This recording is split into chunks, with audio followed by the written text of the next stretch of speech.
here we are. We're going to look at the group incubation process. We're going to talk about how do we actually transform these backward social practices into a new set of socially embedded healing practices. And as we said when we were referring to this, it is a shift from a Western culture into a connected culture that is needed for transformation. So we're trying to change interacting practices so that we are shifting from the autonomousness that prevents the life of Christ flowing into us and through us to others. And we need this to take place for transformation because that's how it does. So we got all these backward social practices and many more that need to be relearned. So how do we go about doing that? And that's really what this whole section we're going to talk about, the group incubation process. Managing the transition, we need to create buy-in within people so that they say, yes, I need this. And we need to ensure that the group is moving along and progressing to interact differently while the skills are being learned. So individuals get to learn skills because they have a group to practice with, but the group's norms, the sense of what's appropriate here in this group, shifts to where they're embracing things that allow for deep heart connection and transformation by a trusted God that's very similar to and actually superior to the trust that's being learnt between humans, which many have never learned how to do. So let's have a look at this.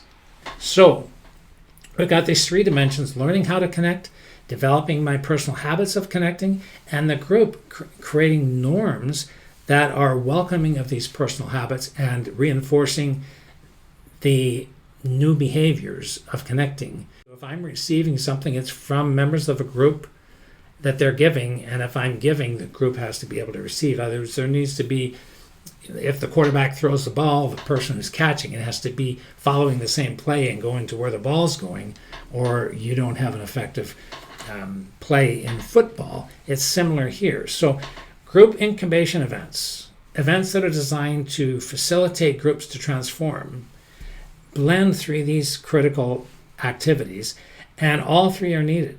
So if I have learning without developing a change in my habits, or if I'm trying to develop my habits and the group is not in sync with that, the group will push out me behaving differently and I will not develop any habits. So in a sense, there's a cerebral process that has to affect individually and the group.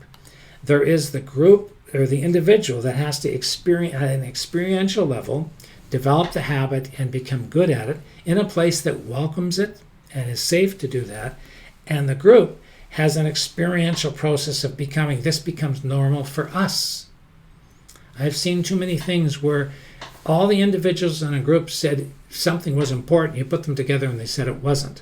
Just because I can get everyone to think the same way doesn't mean I can get them to participate around that thinking easily. You need to work at the group dynamics, not just the individual.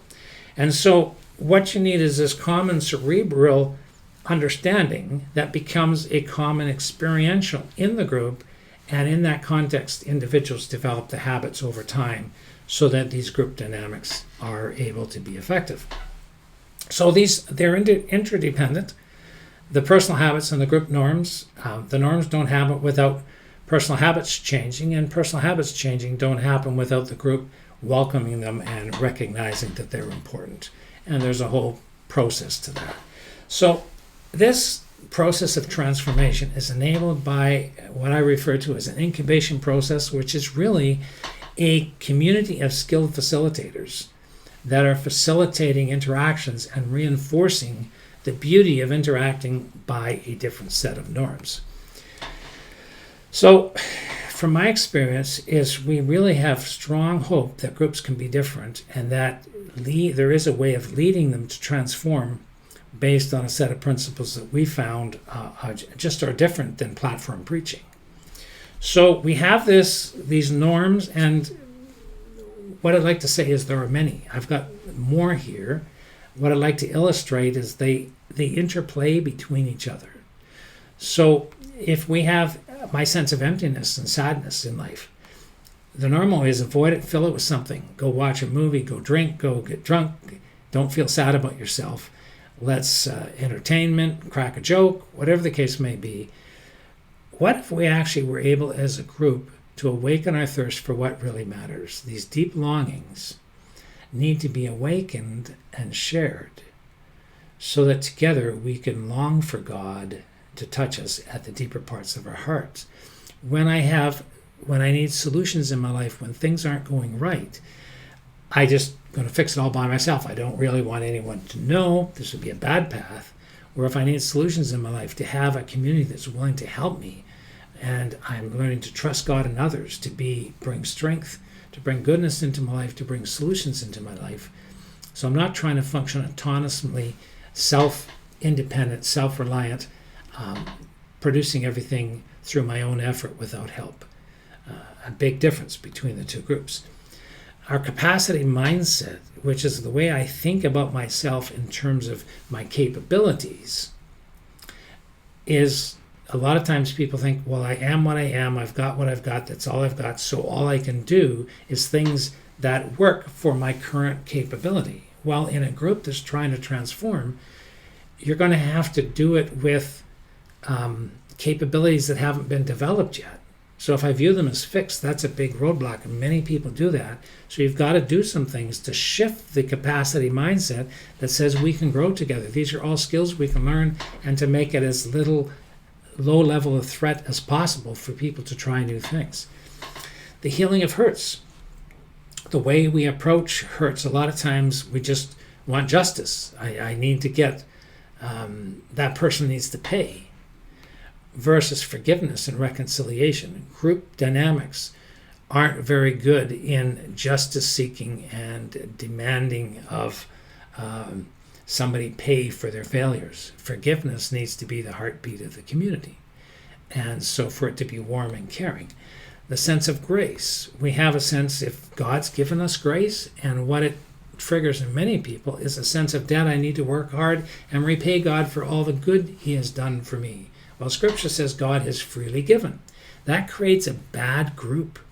And in this other thing, freedom, relax, rest, and be thankful that God has given you grace, and enter into the joy of his grace as a free gift without any debt to be repaid is critical for me to experience grace in a deep way.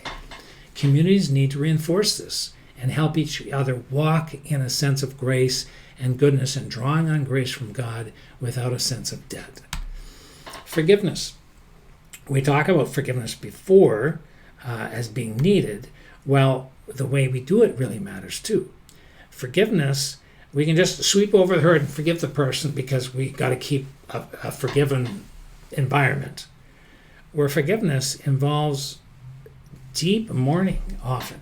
It involves deep grieving. And the community needs to be able to help each other and provide protection and support to go through the grieving process rather than just, look at all God's done for you, so you need to forgive others. It's not that simple. And so to welcome the grieving that's needed when a person has been hurt and offended, and that they feel that their heart is being supported, they're becoming known in their grief. Still need to forgive, because that's the only healthy way of living. But the way we do it needs to be one that leads to a better, healthy connection within the group. The way we think of others often is that they're really not essential, I'm self-sufficient, versus I need others to protect me. I need others in my life to be strong. I need connection, and I can't give that to myself.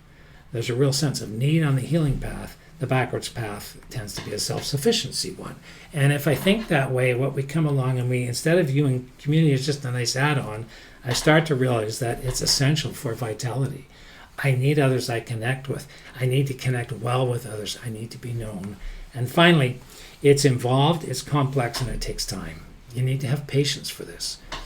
We've been working at this for a long time, and you can move a group very quickly into a pretty healthy sense of connection and that we need each other, but there's a maturing that the group has to go through.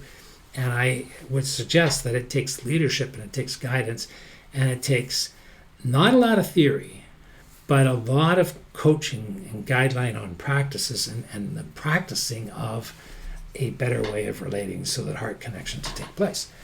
So this is really experiential learning, and it is foundational to the transformation. Just as you cannot learn to ride a bike by reading a book, and teaching everybody about reading the book, somehow you have to get on the bike. And getting on the bike in this case is interacting with a community. And so you have group practices are learned experientially by doing them together. And you need to provide a good, strong, safe way to do that.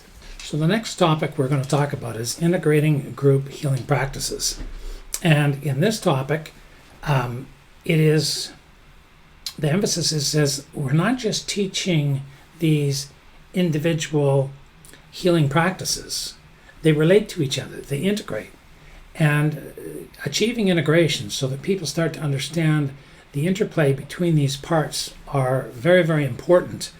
And the growth is not linear. It's not like you can just go A, B. It's A affects B affects C. C starts to get strong, A starts to become weak, and now you have to rebalance. There's a balancing that goes on between these various elements. That's very important.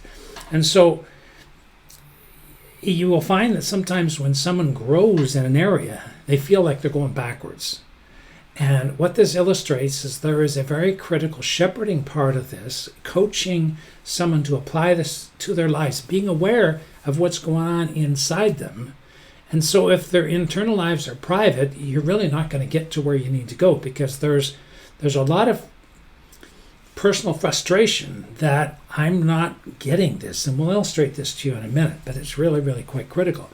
So what we're finding is that mature communities, as you develop a community of people that have matured in this and they've experienced the balancing of understanding, for instance, who we are in Christ and that we're whole and we're forgiven and we've been made holy, I start to see my mess that allows me to relax, to see myself the way God sees me in greater light. And now I start to wrestle with my identity because I'm seeing my brokenness in a much clearer way.